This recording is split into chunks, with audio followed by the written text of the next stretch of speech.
Ben Oxley lahir tanggal 20 Januari 1972 di California, Amerika Serikat. Saat usianya 10 tahun, keluarga Ben pindah ke Pulau Hawaii. Ben yang sangat menyukai olahraga air seperti berselancar dan ski langsung jatuh cinta dengan Hawaii. Ben juga menjadi pemain andal di tim sepak bola sekolahnya. Sejak kecil Ben dikenal sebagai orang yang ceria, ramah, dan penyayang. Semua orang yang mengenalnya menyukai Ben. Ia adalah teman yang populer. Tahun 2002, di usianya yang ke-30, Ben menikah dengan kekasihnya Dawn. Tetapi pernikahan ini hanya bertahan selama 1,5 tahun. Pada 2004, Ben bercerai dengan Dawn. Mereka memiliki seorang anak bernama Alisa yang hak asuhnya jatuh pada Ben.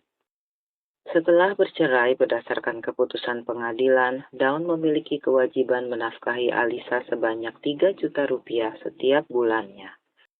Perceraian ini tidak berakhir dengan baik. Hubungan Ben dan Dawn memburuk seiring dengan perpisahan mereka. Tanggal 17 September 2006, Ben menikah untuk yang kedua kalinya dengan Melissa. Saat itu Ben bekerja sebagai teknisi dan ia aktif dalam kegiatan gereja. Mereka hidup bahagia bersama Alisa dan adik lelaki Melissa yang bernama Craig. 15 bulan setelah hari pernikahan mereka, tepatnya tanggal 21 Februari 2008, Melissa terbangun dari tidurnya karena mendengar suara ledakan yang sangat keras. Saat itu dini hari, dalam keadaan bingung, insting pertamanya bukan membangunkan Ben yang sedang terlelap di sampingnya, tetapi ia berlari ke bawah dan memeriksa pintu depan rumah mereka. Seperti yang ia khawatirkan, pintu depan dalam keadaan tidak terkunci. Melissa bergegas kembali ke kamarnya untuk membangunkan Ben. Saat menyalakan lampu kamar, Melissa mendapati Ben berbaring di tempat tidur dalam keadaan terluka parah. Saat itu Alisa, putri Ben, menghampiri kamar mereka. Melissa berbalik dan memeluk Alisa sambil mengajaknya berjalan keluar kamar. Ia tak ingin Alisa melihat Ben dalam keadaan seperti itu. Dalam ketakutan dan kebingungannya, Melissa kemudian menghubungi polisi. Sheriff John Stork yang malam itu menangani panggilan Melissa menggambarkan keadaan Ben sebagai adegan paling mengerikan yang pernah ia lihat. Luka Ben disebabkan oleh senjata api yang dilakukan dari jarak dekat saat ia tertidur lelap. Polisi langsung mencurigai Melissa dan adiknya Craig karena keterangan yang mereka berikan terdengar janggal. 1. Bagaimana mungkin Melissa tidak mendengar apa-apa padahal ia tidur persis di sebelah suaminya? 2. Tidak ditemukan tanda-tanda seseorang telah mendobrak masuk ke rumah.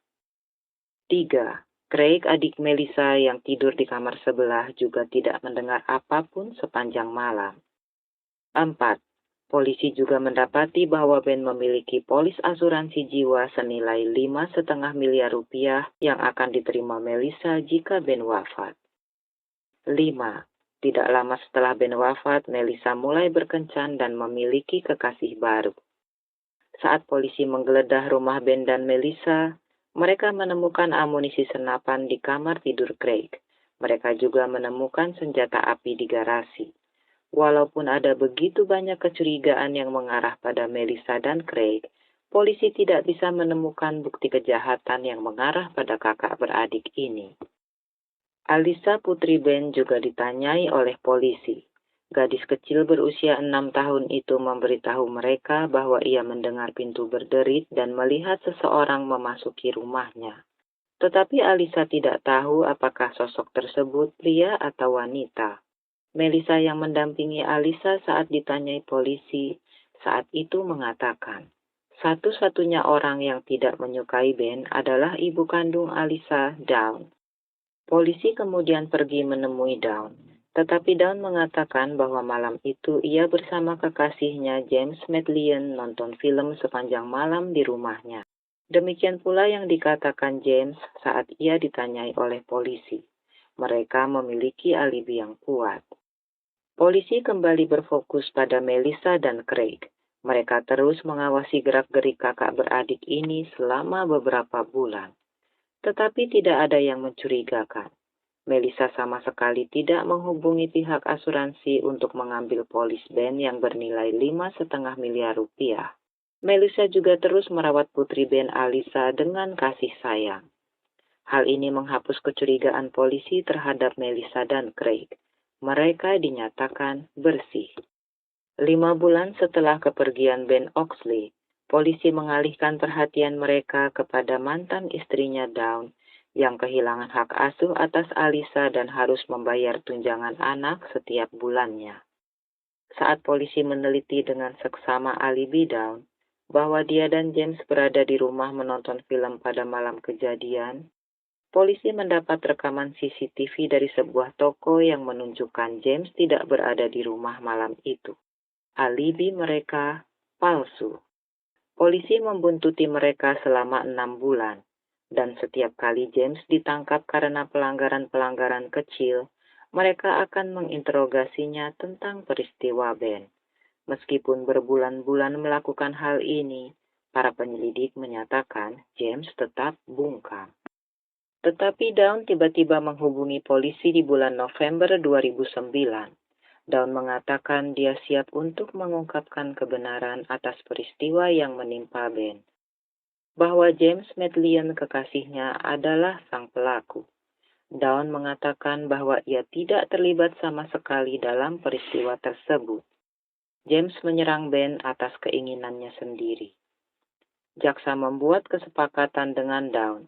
Jika ia mau bersaksi di pengadilan melawan James, maka Dawn akan memperoleh kekebalan hukum dan dibebaskan. Saat ditangkap, James mengakui bahwa dia pelaku yang sebenarnya dalam kasus Ben Oxley. Tetapi semua itu dia lakukan atas desakan Dawn. Malam itu James berada di rumah Dawn. Ia dalam keadaan setengah sadar karena mengonsumsi jamur halusinogen dan menenggak minuman keras. Dawn pulang kerja lebih awal dan dia sangat marah pada Ben karena kalah di pengadilan dalam perebutan hak asuh anak mereka, Alisa. James mendengarkan sambil terus minum. Dawn berulang kali mengatakan dia ingin menghabisi Ben. James berkata bahwa ia akan mewujudkan keinginan Dawn. Malam itu, Dawn meminta James untuk melenyapkan pasangan Ben dan Melissa Oxley, kemudian menculik putrinya, Alisa. Dawn menggambarkan detil peta rumah yang menunjukkan lokasi kamar tidur utama. Kemudian Dawn menemani James ke supermarket untuk membeli peluru. Ketika mereka tiba di kediaman Oxley, mereka menemukan sebuah pintu yang tidak terkunci, sehingga mereka tidak perlu mendobrak masuk ke dalam rumah. Kemudian Dawn menunjukkan pada James di mana kamar tidur utama berada. Saat itu seluruh penghuni rumah sedang tidur lelap. Dawn menuju kamar Alisa sementara James langsung masuk ke kamar Ben dan menjalankan aksinya. Setelah melumpuhkan Ben, James ketakutan dan berlari keluar. Dawn ada di kamar Alisa dan ingin membawanya. James menarik Dawn pergi dan meyakinkannya untuk meninggalkan Alisa. Mereka lari keluar rumah, masuk ke mobil dan pergi. James menyembunyikan senjata api itu selama 2 hari sebelum menghancurkannya. Di persidangan, James bersikeras bahwa Dawn adalah otak dari aksi yang dilakukannya. Seharusnya Dawn ikut bertanggung jawab serta mengakui perbuatannya. Tetapi Dawn bertahan dengan mengatakan bahwa ia tidak bersalah. Dawn diuntungkan dengan kesepakatan yang ia buat dengan jaksa dan ia memperoleh kekebalan hukum atas kasus ini. James dijatuhi hukuman penjara seumur hidup dengan kemungkinan pembebasan bersyarat setelah 20 tahun. Sementara Dawn dibebaskan dari kasus Ben. Tetapi di waktu yang sama, Dawn didakwa untuk kasus kejahatan lain, yaitu transaksi narkoba yang melibatkan anak di bawah umur. Dawn mendapat hukuman 90 bulan penjara dan dibebaskan tahun 2014. Alisa, anak kandung Ben dan Dawn, meminta waktu untuk berbicara dengan James. Alisa mengatakan kepada James bahwa ia memaafkannya, dan ia ingin Ben memiliki kehidupan yang baik di masa depan.